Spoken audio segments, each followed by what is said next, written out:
All right, hi everybody. This is Francesca Fructuoso, and my project is titled Miller, Motherhood, and Motives, Emily F. Miller and her role in the debate over parental consent and parental notification to abortion legislation in Virginia during the late 1980s, early 1990s.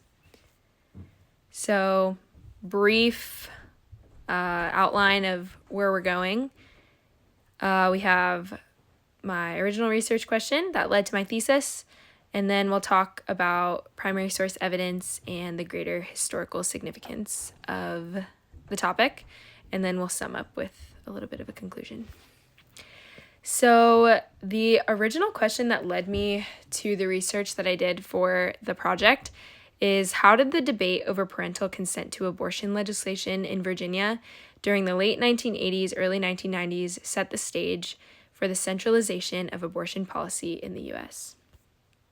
So that led me to no one other than Emily F. Miller. So Emily F. Miller was a state senator of Virginia during this time period, and I found her to be such an interesting character as a pro-choice advocate, women's rights advocate, and a practicing Catholic. So amidst the rise of conservatism that was continuing on during this era, we saw a mix of religious values and politics.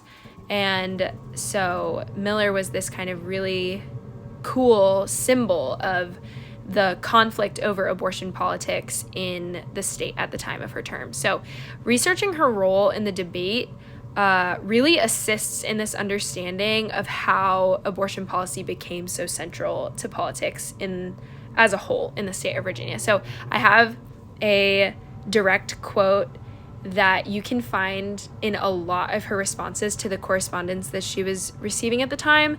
She would say, "As a Catholic, I am personally opposed to abortion, but as a legislator and a woman, I would never restrict a woman's right to choose." So definitely these two very clear parts that she's playing, identities that she has, that she feels very at home in both. And so for my primary source evidence, a lot of what I used was found firstly in the Emily F. Miller Papers collection at the Special Collections Research Center. This collection features a ton of different types of documents, so correspondence, periodicals, newsletters, pamphlets, you name it, it was probably there. This had a ton of stuff in it, exhibiting really well both sides, like painting the picture and really examining the convictions of both sides of the argument, so people who were pro-legislation and people who were anti-legislation. And at the heart of it, you see a real disagreement on value. So what's in the best interest of the child or the minor who finds themselves to be pregnant and seeking an abortion? What's in the best interest for that person is different depending on the person that you ask. And then the second primary source is the persistence of ideological changes in voting on abortion legislation in the House of Representatives. This was a piece written by Raymond Tatalovich and basically outlines the development of how people were voting on abortion legislation in the House of Reps. So how over time things were changing. So this paints a lot of context to how people at the time were actually feeling about legislation and about the topic of abortion in and of itself.